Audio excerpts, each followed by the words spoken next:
할렐루야. 오늘은 사도행전 27장 18절에서 25절까지의 말씀을 가지고 절망의 세상에 소망을 주는 사람이라는 제목으로 여러분과 같이 말씀의 은혜를 나누고자 합니다. 바울이 예루살렘에서 유대인들에게 잡혀서 베스도 앞에 신문을 받는 과정에서 로마의 황제에게 상소를 했습니다.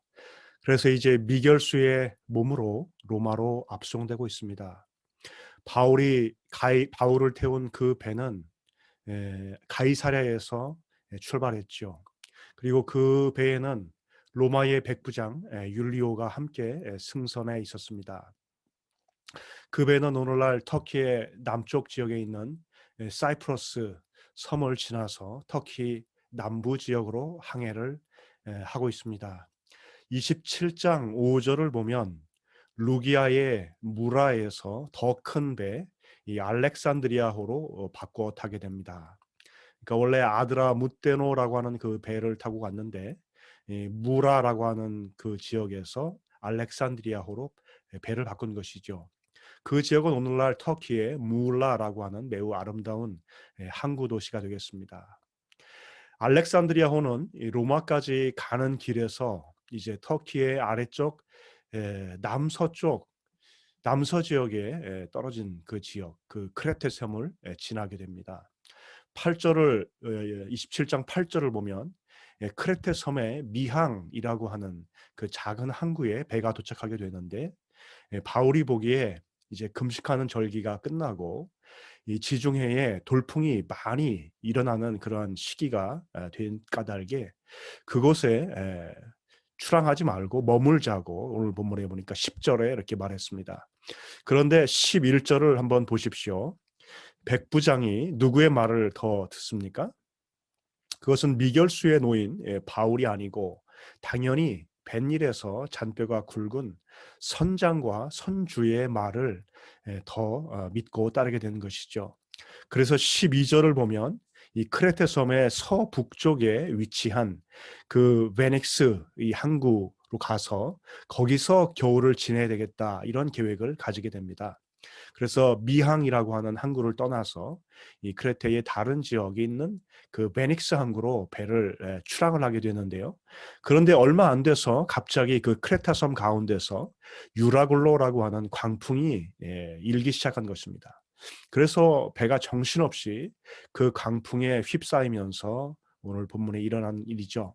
갑자기 몰아닥친 그 죽음의 유라굴로 광풍 속에서 이 알렉산드리아 배에 탄 사람들은 더 이상 자기가 타고 있는 그 배에 대한 통제력을 상실해 버렸습니다.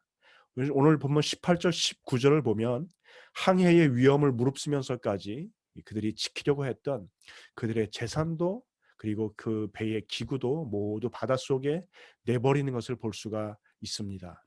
20절을 보면 여러 날 동안 해도 별도 보이지 않는 칠흑 같은 어둠 속에서 그들이 절망하여서 구원의 소망마저 잃어버린 상태였다라고 말하고 있습니다. 21절과 33절을 보면 아무것도 이들이 먹지 못하고 주림 가운데 지냈는데 그것이 열 나흘이나 되었다고 말씀을 하고 있습니다. 여러분 이렇게 지중해 한가운데서 이 바울과 알렉산드리아호에 함께 승선했던 275명의 사람들이 이 경험했던 것과 같은 그런 상황이 때로 우리 인생 속에 찾아오기도 합니다. 더 이상 우리의 힘으로 어쩔 수 없는 통제할 수 없는 상황, 앞이 보이지 않는 미래, 그 속에 두려움이 찾아오죠. 그 속에 어두움이 캄캄함이 우리 속에 임하고 소망이라고는 찾아볼 수 없는 그 절망적인 상황 속에서 살게 되는 것입니다. 그리고 오늘 본문에 나와 있는 그 사람들의 모습처럼 줄이고 그 속에 기진한 그런 모습이 바로 이 세상을 살아가면서 우리가 경험하는 우리의 모습이 아닌가 하는 것입니다. 세상은 하나님의 사람, 하나님의 종 바울의 말을 주목하지도 않고 무시했습니다. 그 대신 전문가격인 이 바닷길의 전문가인 이 선주와 선장의 말에 더 권위가 있다고 여겼던 것이죠. 그것을 따랐습니다. 그런데 여러분 한번 27장의 후반부를 한번 보십시오. 이 상황이 역전되고 있습니다. 이들의 모습이 달라져요. 이들이 드디어 바울의 말을 믿고 듣고 따르게 됩니다. 한번 30절을 한번 보세요. 사공들이 도망가려고 계획을 합니다. 그래서 거룻배, 구명정을 몰래 내리려고 하는데 바울이 만약에 이 배에서 이 사공들이 없으면 너희가 구원받지 못할 것이다 라고 말을 하니까 백부장이 명령을 해서 그 구명 보트를 이렇게 배에 연결해서 실어두었던 그 줄을 아예 거룻줄을 아예 끊어버립니다. 그래서 그들이 그 구명 보트를 아예 이용도 못하도록 만들어 버린 것이죠. 그 배에 모두 한 배에 같은 운명에 처한 그런 사람, 운명의 동지라고 하는 것을, 동역자라고 하는 것을 그들이 인식하고 그 속에서 한 배에 탄 운명 공동체라는 것을 인식하게 만들죠. 그리고 여러분 33절을 보세요. 바울이 14일간이나 줄인 사람들에게 음식 먹기를 권합니다. 그리고 이제 떡을 가져다가 하나님을 향해서 감사의 기도를 드렸어요. 그리고 사도 바울이 먼저 먹고 그리고 자기와 함께한 그 알렉산드리아호에 탄 275명의 사람들이 열 나흘 동안이나 캄캄함 속에서 두렵고 지치고 그 풍랑에 이 사람들이 휩싸이면서 기진해버린 그 사람들에게 주어서 먹게 합니다. 이것을 먹고 생명을 보존하라고 말합니다. 그리고 바울이 주는 그 떡을 이 사람들이 먹으면서 드디어 안심하고 받아 먹게 되는 것이죠. 여러분, 이 상황이 굉장히 신기하지 않습니까? 사도 바울은 아마도 그 알렉산드리아호에 탔던 사람들 중에서 가장 초라한 행색을 가진 늙은 병약한 사람이었고 미결수의 신분이었죠. 아무도 주목하지 않았고 아무도 관심을 가지지 않았던 바로 그 한 사람이었는데 어떻게 이들이 이 바울을 드디어 바울의 말을 믿고 따르게 되었을까요?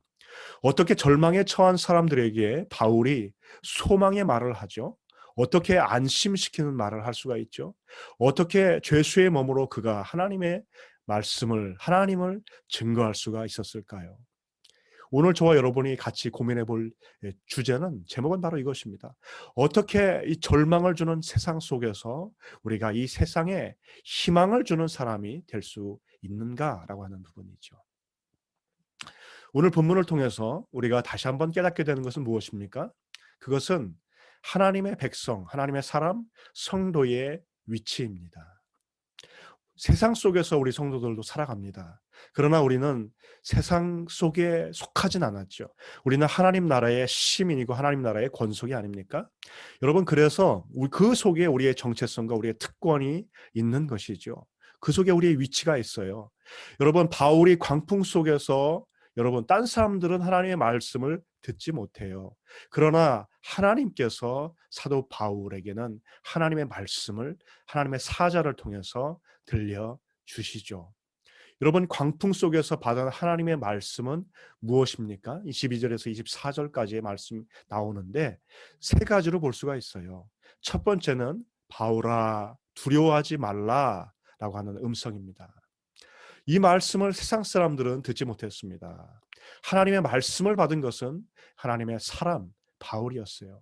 그리고 바울이 제일 먼저 들은 것은 두려워하지 말라라고 하는 그런 음성이었습니다. 그것은 바울도 그 광풍 속에서 두려워했음을 우리로 짐작케 하는 말씀입니다. 그러한 상황 속에서 누구든지 두려워할 수밖에 없죠. 배가 침몰될 것 같고 계속 물이 들어오고 배가 기우뚱기우뚱거리고 풍랑이 계속 일러서 해도 보이지 않고 그렇게 계속해서 밤새도록 하루 종일 풍랑이 그렇게 오랜 세월 동안 치고 있는데 그 속에서 정신을 차릴 자가 어디 있겠습니까? 이 사람들 아마 잠도 제대로 자지 못했을 것입니다. 여러분, 알렉산드리아 배에는 선주가 타고 있었죠. 선장이 타고 있었어요. 그러나 그들이 백길의 전문가였다 하더라도 그들이 배에 타고 있는 275명의 사람들의 그 두려움을 상쇄할 수 있는, 그들을 안심시키는 말을 할 수가 없었어요. 왜 그렇습니까? 그들도 역시 그 죽음의 광풍 속에서 그들도 그 두려움에 휩싸인 존재이기 때문입니다. 그런 상황 속에서 과연 누가 누구를 안심시킬 수가 있다는 말입니까? 여러분, 또한 이것은 사도 바울 자신의 용기나 만용에서도 나온 것도 아니에요. 이것은 우리 인생에게, 우리 죽어갈 인생에게, 죽음과 인생의 많은 역경 속에 봉착하고 있는 우리 인생이 그 두려움을 넘어설 수 있는 근거와 뿌리와 토대는 우리에게 있지 않죠. 그것은 천지 만물을 지으시고 창조하시고 다스리시는 그 하나님이 우리에게 무엇이라고 말씀하시는가? 그 하나님에게 우리의 안심과 우리의 평안과 우리의 안정감의 토대가 있다라고 하는 것을 우리에게 말씀해 주고 있는 것이죠. 그 죽음의 강풍이 막 몰아닥치고 사람들이 소리를 지르는 가운데서 여러분 바울도 아마 정신이 없었을 것입니다. 그리고 이 사람들이 열 나흘 동안 해도 못 보고 달도 못 보고 별도 못 보고 여러분 그런 가운데서 풍랑에 계속 시달리는 가운데 기진맥진했죠. 이제는 구원의 여망마저 상실한 채 모두가 다 죽음의 절망 속에 빠져서 자포자기한 바로 그러한 상황에 처해 있던 것을 알게 되죠. 여러분 그러나 사도 바울은 그 속에서 하나님의 음성을 듣습니다. 폭풍 가운데서 우리에게 다가오시고 우리 영혼에게 말씀하시고 내니 안심하라 두려워 말라 말씀하시는 그 하나님, 그 크신 하나님이 우리의 시야에 드디어 들어오기 시작할 때, 그분의 음성이 우리의 심령을 가득 채우게 될 때 우리에게 닥치는 이 현실의 이 풍랑의 어려움이 이가 아무것도 아닌 것이죠. 이것을 우리가 극복할 수 있는 힘과 능력이 우리에게 주어진다라고 하는 것입니다. 여러분 어린아이 기억하시죠? 어린아이는 엄마가 없으면 늘 불안해요. 그죠? 그 어린아이가 세상에 대해서 얼마나 알겠습니까? 그러나 그 어린아이는 엄마 품에 있으면 안전하죠. 그리고 든든합니다. 엄마의 젖을 먹고 그 속에서 정말로 평안하게 자는 그런 어린아이의 모습을 보셨습니까? 여러분 바로 그런 것이죠. 얼마 전에 이탈리아에서 그 뭡니까? 그 케이블카가 추락을 해가지고 그래서 많은 사람들이 죽었죠. 그런데 그 아버지의 품에 안긴 그 아이가 살아났잖아요. 예? 여러분 바로 이것이에요. 아무리 세상 속에서 우리가 풍랑과 어려움과 환난을 당한다고 해도 그 우리가 하나님의 품속에 있는 한 그 무엇도 우리를 그 하나님의 사랑으로부터 끊어버릴 것이 없다라고 하는 것이죠. 그리고 그 두려움이 우리를 엄습하지 못한다고 하는 것입니다. 어머니의 품에서 어머니의 젖을 먹고 정말 고운하게 평안하게 잠든 그 어린아이의 그 평안한 모습, 그것이 바로 이 세상 속에 하나님의 음성을 듣는 하나님의 백성, 하나님의 성도의 위치라고 하는 것을 우리에게 말씀해 주고 있는 것입니다.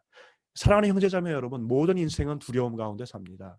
우리는 흙으로 돌아가는 허무한 인생이죠. 우리의 인생은 우리에게 불안과 두려움과 근심을 가져다 줍니다. 우리가 흙으로 소멸해 가는데, 그런데 우리가 이 세상에만 바라보면 어떻게 될까요? 이 세상의 문제만 크게 보이게 되겠죠. 그러나 우리 인간의 시야에 주님께서 등장하시는 그 순간에 우리의 모든 두려움이 달아나는 것이죠. 왜 그렇습니까? 주님께서는 3일 만에 이 죽음과 이 허무의 이 권세를 깨뜨리시고 정복하셨기 때문입니다. 그 주님이 함께 하시면 우리가 극복하지 못할 어려움이 광풍이 없는 줄로 믿습니다. 하나님의 말씀은 우리를 모든 두려움에서 쫓아내십니다. 말씀이 능력이고 생명이기 때문에 그렇습니다. 사도 바울은 그 하나님의 말씀을 듣고 더 이상 두려워하지 않을 수가 있고 그 자리에서 일어설 수가 있었어요. 두 번째로 하나님께서 바울에게 주신 말씀은 뭡니까? 그것은 네가 가이사 앞에 서야 하겠다는 것입니다. 여러분 아무리 죽음의 광풍이 몰려친다고 해도 사도 바울을 삼키지 못할 분명한 이유가 있다는 것입니다. 여러분 사도 바울은 지금 어느 길에 서 있습니까? 사도 바울이 왜 지금 이 풍랑을 만나고 있습니까? 사도 바울이 왜 죄수의 몸으로 미결수의 몸으로 로마로 호송되는 것입니까? 그것은 사도 바울이 예수 그리스도의 십자가와 부활의 증인이요 예수 그리스도의 종으로서 그 사명을 감당하는 가운데 되어진 일이라고 하는 것을 우리에게 말씀해 주고 있는 것입니다. 내가 가이사 앞에 서야 하겠다. 라고 하는 것이죠. 사도 바울이 황제 앞에서도 그 복음을 증거해야 될 그 사명, 이방인에게 이 복음을 증거하기 위해서 하나님께서 택하신 그런 그릇이 아닙니까? 사도행전 9장 15절에 이렇게 말씀하죠. 이 사람은 내 이름을 이방인과 임금들과 이스라엘 자손들에게 전하기 위해서 택한 나의 그릇이라 말씀하고 있습니다. 이방인과 이스라엘 자손과 또 어떤 사람이요? 임금들에게도 이 복음을 증거할 사명이 있는 택한 그릇이라고 주님께서 말씀하시고, 사도 바울이 그 사명을 감당하는 과정 속에서 지금 죄수의 신분이 돼서 로마의 황제 가이사 앞에까지 가야만 되는 그 사명의 길 속에 사도 바울이 있는 것이죠. 사도 바울은 지금 순종의 길에 있는 것입니다. 사도 바울은 지금 불순종의 길에 있지 않습니다. 요나가 불순종의 길을 걸어가다가 그 배에서 풍랑이 일어서 그가 바닷속으로 던져져야 했던 그 상황과는 다르죠. 지금 사도 바울이 하나님의 뜻 가운데 있다고 하는 것을 말씀해 주고 있습니다. 그러면서 사도행전 26장 15절 16절은 뭐라고 말씀하고 있습니까? 주께서 이르시되 나는 내가 박해하는 예수라. 일어나 너의 발로 서라. 내가 내게 나타난 것은 곧 내가 나를 본 일과 장차 내가 내게 나타날 일에 너로 종과 증인을 삼으려 함이라. 이렇게 말씀을 하고 있습니다.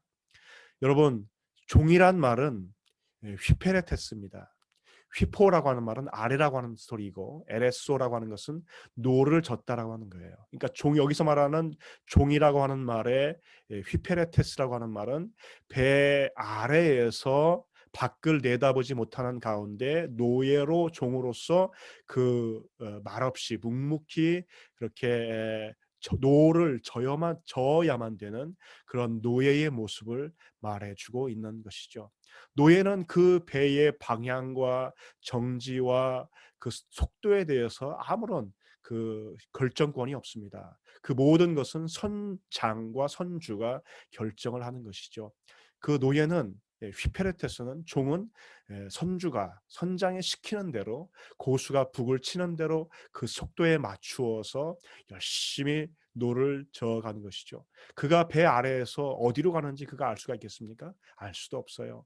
다만 그 선주와 선장의 지시에 맞춰서 그는 움직일 따름입니다. 여러분, 지금 사도 바울의 지금 항해길이 바로 이러한 상황이라는 것입니다. 어디로 가는지도 알 수 없어요. 그러나 분명한 것은 그가 여전히 사명 가운데 있다. 그리고 그 사명 가운데 있을 때 하나님 우리를 결코 버리시지 않는다. 내가 가이사 앞에 서야 하겠고 내 사명을 이룰 수 있을 것이다. 내 사명을 이루는 자리까지 내가 함께 하겠다는 하나님의 약속의 말씀이 아닙니까? 여러분, 그리고 증인이란 말은 마르투스입니다. 마르투스. 여기에서 순교자 마터가 나왔죠.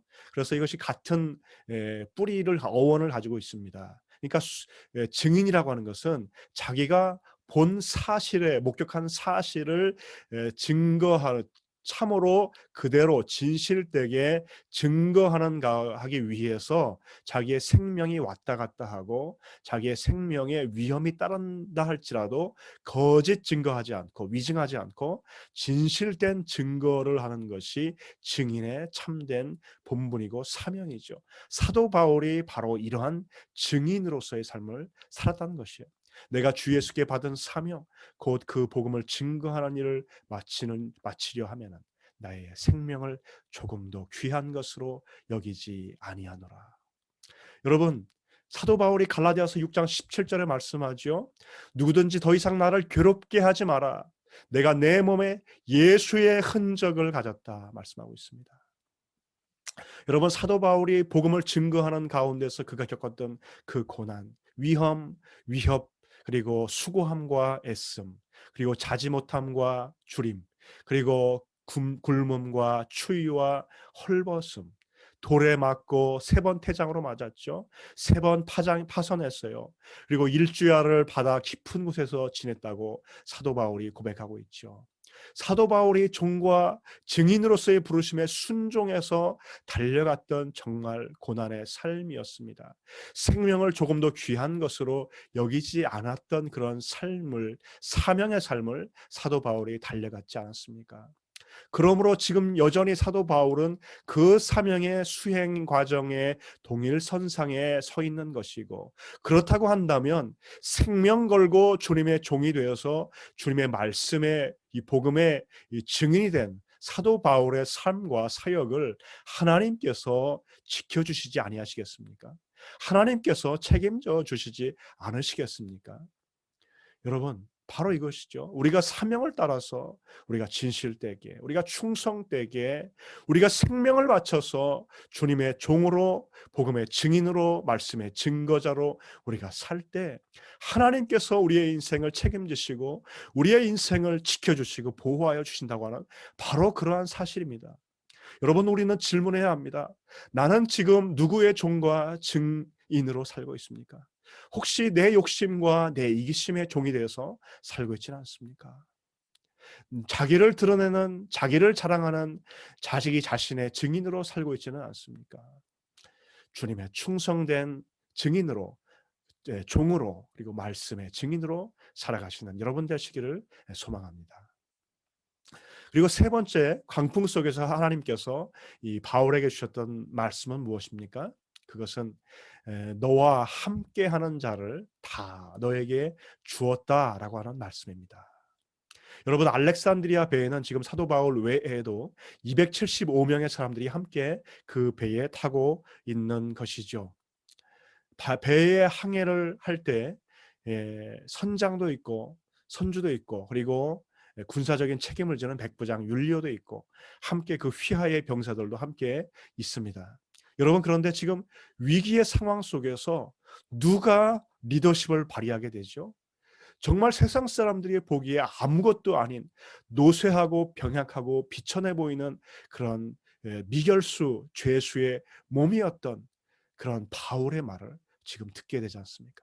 바울에게 영적인 리더십이 있고 사람들이 사도 바울의 말을 여러분 듣게 되잖아요. 여러분, 사도 바울에게 돈이 그 당시에 있었겠습니까? 사도 바울이 권력자로 권력을 행사하던 자였습니까? 아니죠. 어쩌면 그는 알렉산드리아 호에서 가장 볼품없었던 사람일지도 모릅니다. 그러나 여러분, 바로 이것이 세상 속에서 그리스도인의 위치라는 것이에요. 우리가 세상이 그리스도인을 바라볼 때는 아무것도 아니고 미미해 보이지만, 그러나 우리는 누룩과 같은 존재로 세상을 변화시키고 세상 속에서 영향력을 행사하고 발휘하는 그런 존재라고 하는 것이죠. 베드로전서에 이렇게 말씀하시죠. 너희는 택한 족속이요 왕 같은 제사장이라고 말씀하시죠. 하나님의 말씀을 간직한 참된 말씀의 증거자죠. 여러분, 세상 속에서 우리는 하나님의 말씀을 증거하는 종이요 또한 하나님의 제사장으로 우리가 중재하며 살아가고 있는 것이죠. 이 세상을 향해서 너희는 하나님과 화목하라 말씀하며 우리가 증거하며 하나님에 대해서 우리가 증거할 수 있는 자들이 아닙니까? 하나님의 말씀을 전달하는 그런 자들이 아닙니까?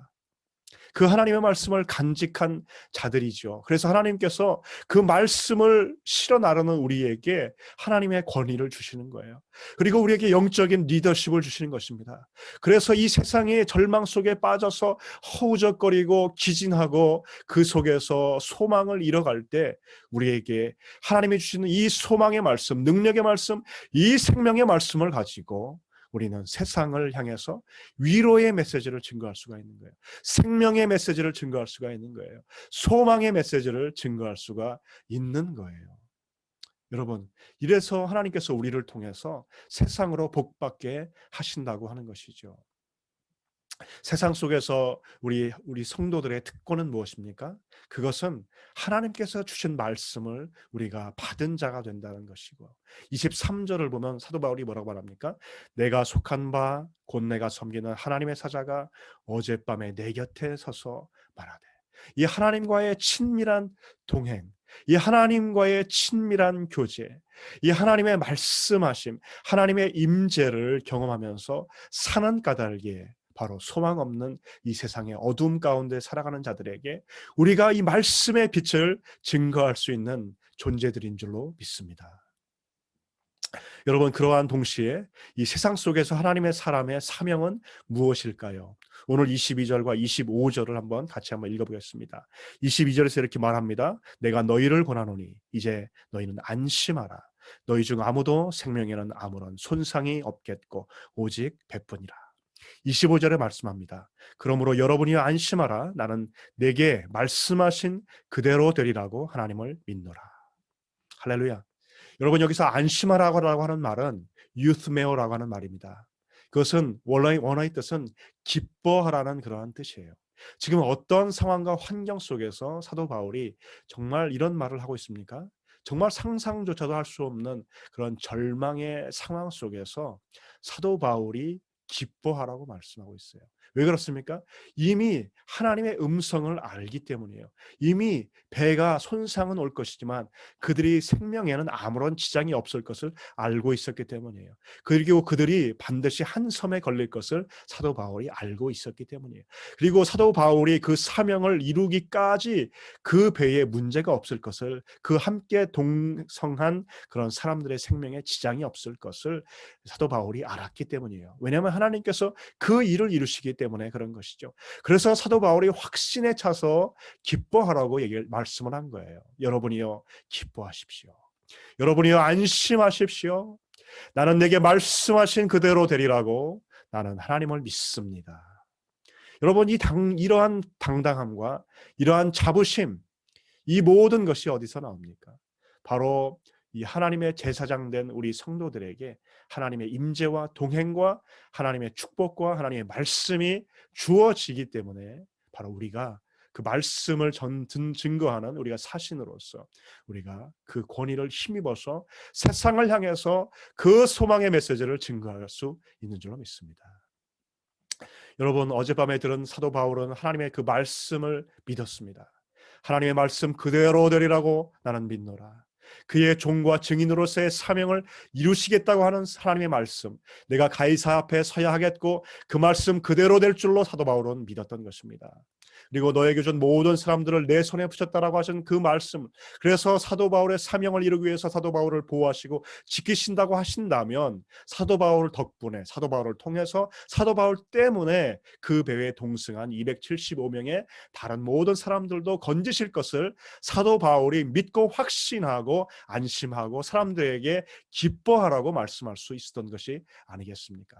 여러분, 바로 이것이 세상 속에서 이 성도의 위치고 특권이고 사명이죠. 하나님의 소망의 메시지, 하나님의 생명의 능력의 말씀을 받은 자로서 우리가 먼저 그 말씀 그대로 이루어질 것을 우리가 믿는 것이고, 또 그 말씀으로 사람들을 권하고 소망을 주고 우리가 인도하는 그러한 존재가 된다고 하는 것입니다. 혹 지금 우리 가운데 이런 죽음의 유라굴로 강풍과 같은 그런 상황 속에서 앞이 캄캄한 분 계십니까? 정말 삶이 아무 소망을 잃어버린 것 같고 기진에 있는 것 같은 그런 분들 계십니까? 인생의 통제력을 상실해버린 것 같은, 마치 바다에서 표류하는 것 같은 그런 삶, 빛이 보이지 않는 삶, 그 속에서 정말 괴로운 나날들을 보내고 계시지는 않으십니까? 그래서 그 죽음의 절망에 삼켜버린 그런 분들은 혹시 없으십니까? 그렇다면 여러분, 지금이야말로 더욱 하나님을 믿을 때며 더욱 하나님의 말씀을 믿을 때인 줄로 믿습니다. 왜냐하면 사도 바울이 배부르고 편안한 상황 속에서 나는 하나님을 믿노라 고백하지 않았기 때문입니다.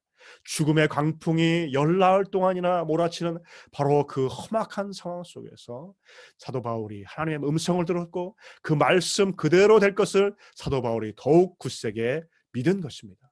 나는 내게 말씀하신 그대로 되리라고 믿었어요. 그 하나님을 믿는다고 말씀하고 있습니다. 여러분, 놀라운 것은요, 이 알렉산드리아 호가 여러분 이 풍랑으로 인해서, 죽음의 강풍 유라굴로 강풍으로 인해서 그 지중해 한 가운데 망망대해 아닙니까? 거기에서 이리로 흔들리고 저리로 흔들리고 어디로 가는지도 모르게 그 풍랑에 이끌려서 이리저리 다 이끌려 가지 않았겠어요? 그런데 지도를 보시면요, 그 14일이 지나고 한 섬에 걸리지 않습니까? 28장에 보면 그것이 멜리데 섬이라고 얘기하고 있어요. 오늘날로 하면은 몰타라고 하는 그런 섬입니다. 이태리 그 반도 아시죠? 구두처럼 생긴 그 뭡니까? 부추처럼 생긴 그 이태리 반도의 그 맨 밑에 좀 떨어진 아주 작은 그러한 섬이에요. 정말 작은 섬입니다. 그 큰 섬도 아니고 정말 그 작은 섬에 그 지중해 큰 바다에 360도 여러분 각도죠. 그리고 그것이 항해할 때 1도만 이렇게 어긋나도 각도차가 굉장히 벌어지게 되지 않습니까? 0.1도 차이만 나도 거기에 도착할 수가 없어요. 그런데 그 유라굴로 강풍이 어디로 이걸 이끌지도 알지도 못하는 그런 상황 속에서 배가 이리 끌리고 저리 끌리고 하는데 그 크레타 섬에서 배가 유라굴로 강풍을 만나서 휩싸이고 휘둘리고 그리고 이렇게 이리저리 가서 딱 걸린 섬이 바로 몰타 섬이라는 거예요. 여러분 나중에 한번 지도상에서 한번 보십시오. 그 몰타 섬은요. 거기서 바로 위로 가면은 큰 섬이 나오고 거기서 바로 이 이태리 반도가 바로 연결이 됩니다. 그러니까 거기가 바로 로마로 가는 그 지름길이라고 하는 것을 알 수가 있죠. 여러분 정말 이건 기적 중의 기적이에요. 정말 되어지기 어려운 일입니다. 지중해 그 망망대해에 0.00001도만 오차가 생겨서 그 각도를 벗어나도 그 배가 그 몰타 섬에 도착할 확률은 거의 없어요. 그런데 여러분 생각해 보세요.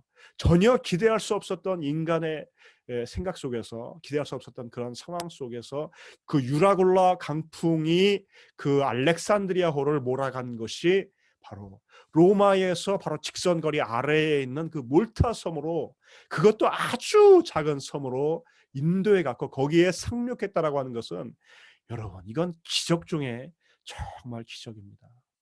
여러분 하나님께서 하시는 일이 이렇게 신묘막측하고 오묘하고 신기하고 여러분 놀라운 것이에요. 너무너무 정확하게 하나님께서 그 배를 인도하신 것입니다. 여러분 봄철에 강원도에서 페인이라고 하는 바람이 불죠. 그리고 봄바람이 심하게 불잖아요. 이것은 봄철에 그 나무를 흔들고 나뭇가지를 흔들어서 이 나뭇잎에 영양분을 공급을 하고 이 나무가 잘 자랄 수 있도록 하는 그런 흔들어주는 역할을 한다는 거예요. 뿐만 아니라 이 바다에 이는 크고 작은 풍랑들이 있죠. 이것은 어디서 생겨나는지도 모르고 왜 생겨나는지도 모르죠. 하나님의 손에 달려있지 않습니까? 그런데 이 바다에 있는 크고 작은 이 풍랑들이 하는 일들이 뭐냐면 이 바닷물 속을 정화시킨다는 거예요. 그리고 그 바다가 생명력을 유지할 수 있도록 큰 기여를 한다고 하는 것입니다. 사랑하는 형제자매 여러분, 우리 그리스도인들의 인생길에서 겪는 크고 작은 문제들, 이 풍랑들은 주님께서 어쩌면 우리의 믿음을 정화시켜주는 그러한 풍랑이 아니겠습니까? 그리고 우리의 생명을 보석처럼 아름답게 만들어가는 그러한 손길이 아니겠습니까? 말씀을 맺도록 하겠습니다. 우리가 질그릇 같은 존재인 우리 성도가 우리 세상 속에서 우리가 강할 수 있는 것은 우리 속에 보배이신 예수 그리스도가 계시기 때문입니다. 예수님은 말씀이 육신이 되셔서 오신 하나님이십니다. 전능하신 창조주 그 하나님의 말씀을 우리가 굳게 붙들 때 성도는 은혜 안에서 강할 수가 있는 것이죠. 우리는 그리스도인의 종과 증인으로서 우리가 그 삶을 사명에 우리가 충성할 때 하나님께서 우리의 삶을 책임지시고 지키시는 줄로 믿습니다. 그래서 우리의 삶의 정황과 자리가 아무리 절망스럽고 고통스럽고 이 유라굴로와 같은 죽음의 광풍이 몰아치는 그런 삶의 정황, 상황이 온다 할지라도 우리는 세상 가운데서 세상의 절망 속에서 기진한다고 해도 우리 성도는 어떤 존재냐? 그것은 우리가 하나님의 제사장으로서 하나님의 말씀을 간직한 존재예요. 하나님의 말씀을 듣는 존재예요. 하나님의 말씀, 소망의 말씀을 세상 가운데 증거할 수 있는 존재로서 우리가 부름받았고 하나님의 임재와 동행과 보호하심 가운데 있는 존재가 되는 까닭에 우리도 동일한 두려움의 상황에 처할 수 있지만 이 하나님이 주시는 위로와 능력과 이 생명과 소망의 말씀으로 세상에 두려워 떠는 그런 절망 가운데 처해 있는 구원의 여망마저 사라져버린 그런 사람들을 향해서 소망의 복음을 증거할 수 있는 것이 바로 저와 여러분인 줄로 믿습니다. 여러분이 코로나19의 이 어려운 상황 속에서 그런 광풍 속에서 시달리고 있지만 그 속에서 안심하라. 여러분이여 안심하라. 나는 내게 말씀하신 그 하나님의 말씀대로 될 줄을 믿노라. 두려워 떠는 세상 사람들을 향해서 그들을 오히려 안심시키며 그들에게 소망의 복음을 말씀을 증거하고 하나님을 증거하는 저와 여러분들 되시기를 주님의 이름으로 축원합니다. 같이 기도하시겠습니다. 하나님 아버지 감사합니다. 하나님 말씀의 능력으로 천지를 창조하시고 혼돈 가운데 질서를, 어둠 가운데 빛을, 공허 가운데 의미를 창조하신 하나님. 오늘도 유라굴로 강풍 속에서 많은 사람들이 절망에 휩싸이고 먹을 것도 먹지 못해서 기진하고 그들이 심히 두려움과 절망 속에 빠져 있었지만 그러나 하나님의 사람, 하나님의 사명자, 하나님의 종, 하나님의 증인 사도 바울을 통해서 하나님께서 그들 속에 소망의 메시지를 주시고 그들의 생명을 건지시고 그들을 안위하시며 하나님이 이끄셨던 것처럼 하나님 우리도 오늘도 절망의 세상을 살아가고 있습니다. 많은 어두움 속에서 살아가고 있습니다. 앞이 보이지 않는 가운데 살아가고 있습니다. 하나님 그러나 그 가운데서 우리가 하나님의 진리의 말씀의 빛을 증거하게 하시고 소망의 빛을 증거하게 하시고 하나님 의미의 빛을 증거하게 하시고 질서의 빛을 증거하게 도와 주시옵소서. 우리가 종과 증인으로서의 이 삶을 온전히 감당하게 하시고 그때 하나님께서 우리를 지키시는 넉넉한 보호하심과 지키심 속에 우리가 살아갈 줄로 믿습니다. 그 삶 속에 하나님께 영광 돌리게 하시고 이 세상 절망에 처해 있는 세상 사람들을 향해서 우리가 소망의 사람으로 살아갈 수 있도록 증거할 수 있도록 주여 도와 주시옵소서. 감사합니다. 예수님의 이름으로 기도합니다. 아멘. 감사합니다. 오늘도 하나님의 말씀이 능력이고 생명이고 소망입니다. 이 하나님 말씀 안에서 우리가 이 소망의 사람 되셔서 이 절망의 상황 속에서 소망을 증거하는 저와 여러분들 되시기를 주의 이름으로 축원합니다.